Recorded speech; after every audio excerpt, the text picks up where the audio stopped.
Bonjour et bienvenue sur ma chaîne.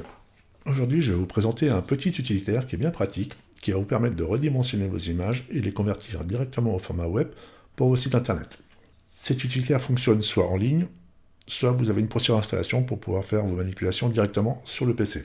Donc on va se diriger sur notre navigateur. Donc moi je l'avais déjà mis en favori. Donc je vous mettrai le lien dans la description.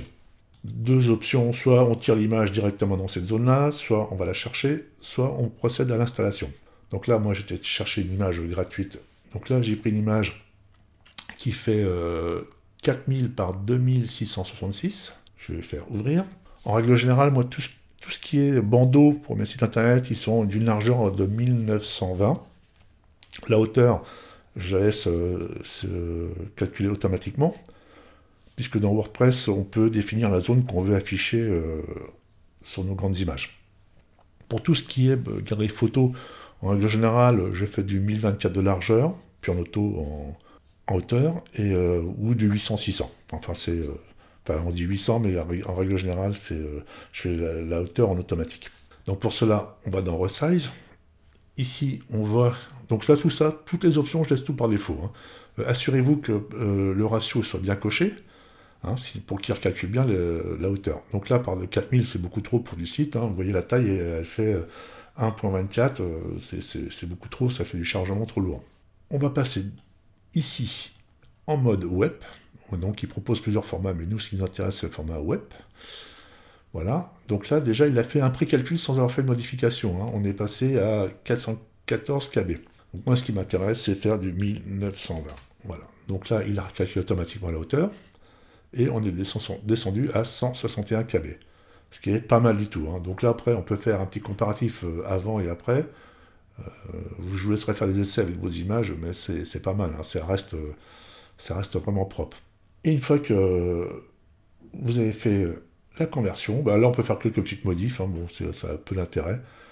On fait tout simplement télécharger. Et donc là, mon image est téléchargée. Et si je vais dans l'explorateur, mon image est ici. Donc là, elle est passée à 156 KO. Et si je vais voir l'original, qui est dans nos images, qui est ici, 1,18 MO. Donc là, quand même, il y a un sacré gain de performance qui seront appréciables sur vos sites internet.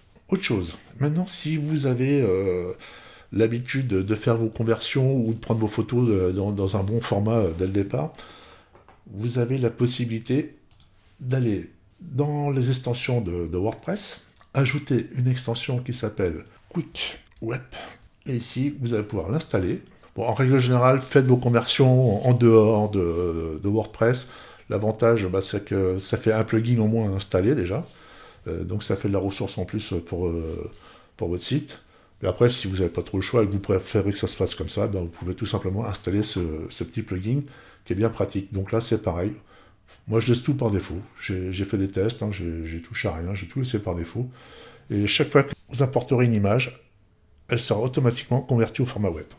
Donc ça, c'est bien pratique aussi. Voilà pour ce petit tutoriel. J'espère qu'il vous rendra bien service parce que j'utilise depuis quelques temps et c'est vraiment bien pratique. Pour mes images de masse, j'utilise toujours Shutterencoder qui est vraiment un super produit. Mais là, pour faire des petites images coup par coup, ça va super bien. Je vous dis à très bientôt. Merci, au revoir.